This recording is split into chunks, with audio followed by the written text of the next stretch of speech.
Good morning, everybody. Welcome. Today will be Saturday, the 9th of March. Praise God. We are in John 18, but as we get started today, I want to invite you to go ahead and subscribe to my YouTube channel, like and comment, share these videos, go to my podcast and subscribe and like, comment, and share them. This helps our ministry. You can contact me, TomInserra at outlook.com, to get information about this ministry and the like.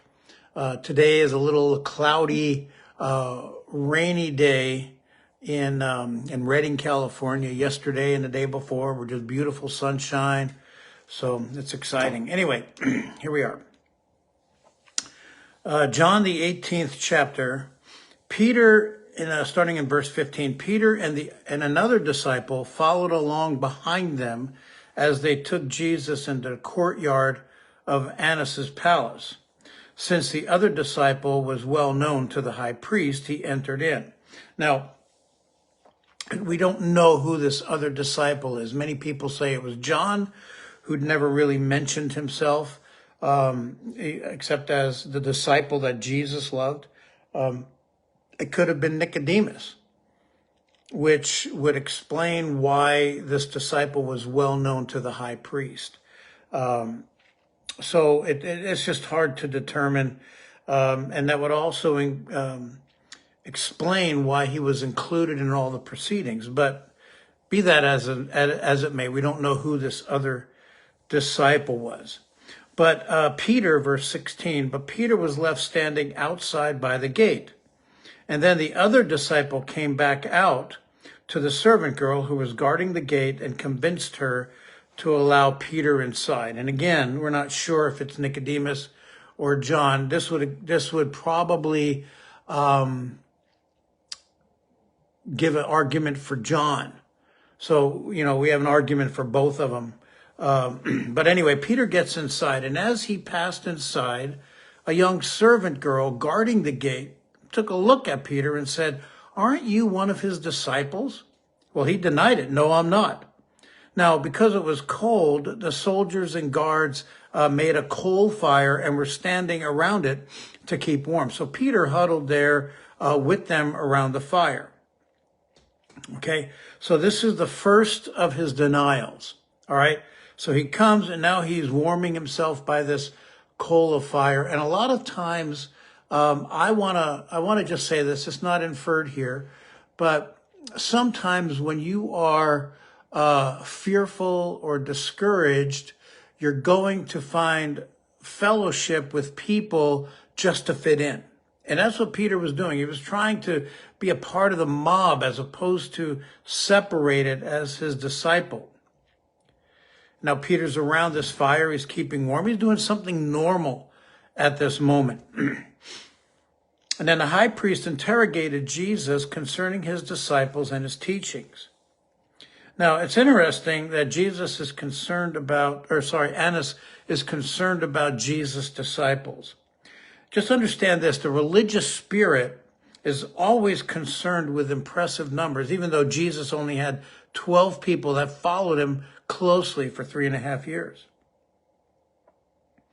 And they were always with him.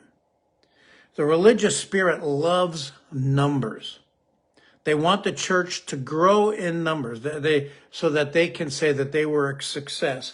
Jim Elliot, a missionary to the Auca Indians in South America back in the late 1950s, he said, his wife, actually Elizabeth Elliot, a few years later after his death, said that success with God is not determined by how many people you have in your church or by how many books you've sold or anything. Success with God is always determined by how closely and how much you have obeyed him in what he's asked you to do. So Jesus wasn't even, he was concerned about the disciples, but he wasn't concerned about the numbers. All right, the numbers had significance in the Bible, but the religious spirit is always worried about how many people do you have. Jesus answered Annas' question by saying, I have said nothing in secret. At all times, I've taught openly and publicly in the synagogue, in the temple courts, and wherever people assemble. Why would you ask me for evidence to condemn me? Ask those who have heard and what I've taught. They can tell you. Just then, one of the guards standing near Jesus punched him in the face with his fist and said, how dare you answer the high priest like that? Now, this Greek word just meant struck him. It could have been a rod. It's just like the word that's used here in Greek, could mean a rod. But he struck him. It doesn't necessarily mean that he just punched him. Okay. Jesus was beaten everywhere he went that night and the next morning until he was crucified. Now, he was crucified at 9 a.m. So that was just a bad night for him. But he did it because he loves you, who for the joy set before him, he endured the cross. Okay? And then the guard hit him and said, how dare you answer the high priest like that? Jesus replied, if my words were evil, then prove it. But if I haven't broken any laws, then why would you hit me? And then Annas sent Jesus, still tied up, across the way to the high priest, Caiaphas. The deal here, see, Paul was beaten, and he spoke to the high priest, and they said, how dare you talk to the high priest? Paul did this. They said to Paul, how dare you talk to the high priest like that? And he said, well, I didn't know that he was the high priest. Jesus did not even answer him. He said, if my words were evil, then prove it. Now, here's another thing. There were two high priests here, Annas and Caiaphas. It's illegal. Can't do that. Having a trial at night, illegal. Can't do that. So they sent Jesus still tied. Now, meanwhile, verse 25, Peter was still standing in the courtyard by the fire. And one of the guards standing there said to him, aren't you one of his disciples? I know you are. Peter swore and said, I am not his disciple. The Aramaic translates the word more harshly, not just that he swore, but that he blasphemed here. God forgave Peter for blaspheming him. But one of the servants of the high priest, a relative to that man whose ear Peter had cut off, so Malchus's relative says, looked at him and said, wait, didn't I see you there in the garden with Jesus? And Peter denied it a third time and said, no. And at the same moment, a rooster crowed nearby. Luke interjects something here, and we'll talk about it when we're in Luke's gospel, but said that Jesus turned, when the rooster crowed, Jesus turned and saw Peter. And then Peter ran and wept. And Jesus forgave him. We'll read that a little bit later. Now, before dawn, they took Jesus from his trial before Caiaphas to the Roman governor's palace. Okay, the Greek here is praetorium, the general's tent, or whatever you want to say. They basically, at dawn, woke Pilate up. Now, the Jews refused to go into the Roman governor's residence to avoid ceremonial defilement before eating the Passover meal. So Pilate came outside where they were waiting and asked them pointedly, tell me, what exactly is the accusation that you bring against this man? What has he done? The Jews didn't want to crucify, they didn't want just Jesus to die. They wanted him to be punished. And they couldn't do it. So they had to have Pilate do it for them, do their dirty work.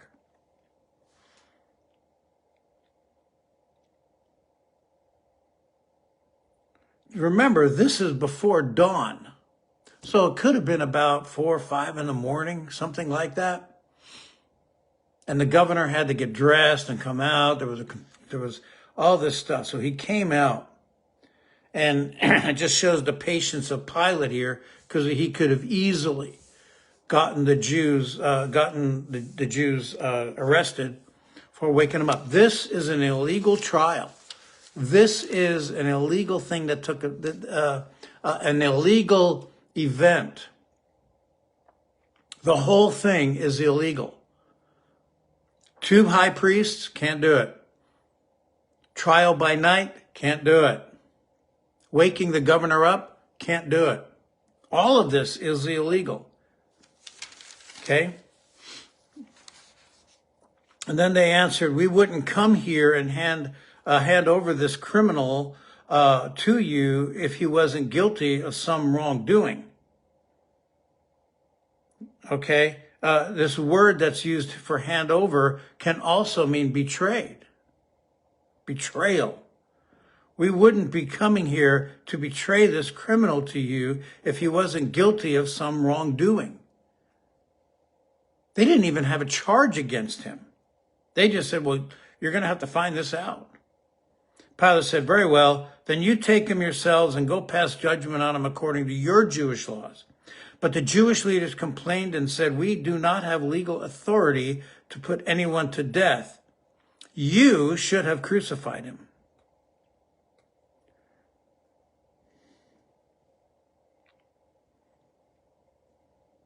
Now, this is clear. This explicitly clarifies that the illegality of the Jews to crucify Jesus. It did permit death by stoning, but they wanted him crucified. Now, Psalm 22 talked about he was pierced.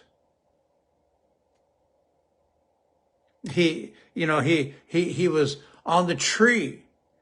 Isaiah 53, he was pierced for our transgressions. He was wounded for our transgressions, and by his stripes we were healed. They wanted this thing. This is the cruel manner of death used by the Romans to execute the worst of the criminals. And for this reason, they wanted Pilate to order his crucifixion. Jesus had already prophesied that that's how he was going to die. If I be lifted up, I will draw all men to myself. That's what he said.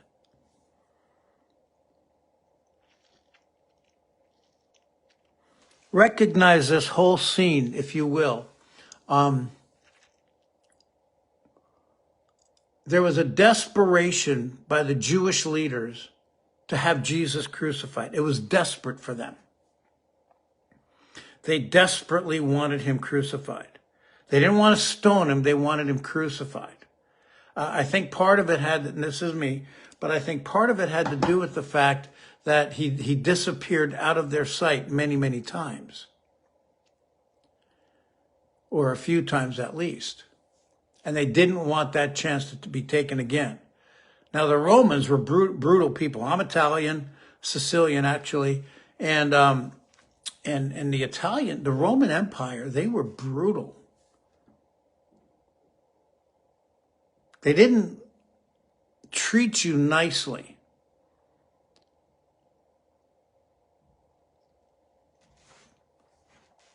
Pilate knew somehow, he knew that Jesus did not do anything wrong. I mean, remember, I can't remember the gospel, but one of the gospels, Pilate's wife had mentioned, don't have anything to do with this man. I was troubled because of him. I think that had something to do with Pilate not wanting anything to do with it.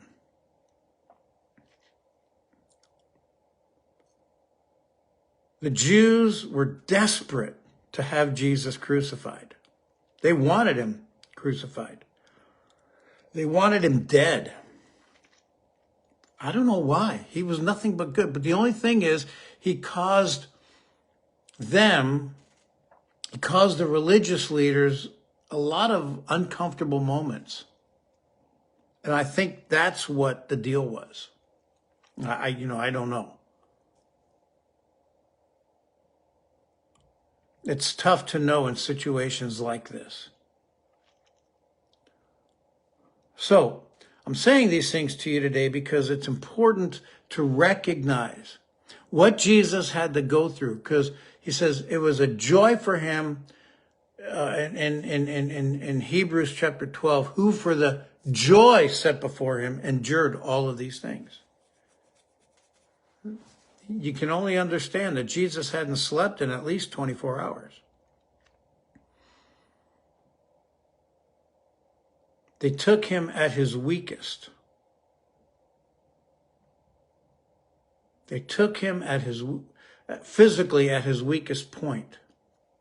But Jesus was not weak in any stretch of the imagination. He had his full faculties. I know how I was when I didn't get much sleep. Jesus wasn't like that. We're going to pick up Pilate's interrogation tomorrow, Monday. But I want to share a couple things with you. First of all, I'm going to school next year. I need to raise 5460 to actually 5460 to go to school. It's 5600. I have 140 already. And if you want to donate into that, I would greatly appreciate it. TomInserra at outlook.com, and I'll get you the links for that. If you want to donate to the ministry, to this ministry, as we take teams to different places, Alaska, LA, we're going to go do ministering. You can do that to TomInserra at outlook.com, and I'll get you all that information. Understand that this is the time and this is the season for us to really move ahead in the gospel. And that's what I'm going for. I'm not looking for anything else. I'm just going to be going for the gospel. I'm going to see Jesus get his full reward in these things. Well, I hope you're enjoying these lessons. Just go ahead and subscribe, like, comment to my YouTube channel, to my podcast channel, to share these videos with people. Just appreciate that. That'll help this ministry as well. Also, you can get my 2 books, SOS, A 50-Day Journey into the Heart of God, From Breakdown to Breakthrough, My Journey to Soul Health. You can get both of those books from Amazon, Barnes & Noble, Walmart.com. You can get them from me, TomInserra, at outlook.com, and I'll tell you how to get those books. $20 from me includes shipping, a donation of at least $20 or more. And that'll get you those 2 books. All right. Well, God bless you guys. You have a great weekend. Don't forget to set your clocks ahead 1 hour tonight. I know we're going to lose an hour's sleep, but get to bed a little early as well. Well, anyway, God bless you guys. Have a great day, and we'll talk to you next time.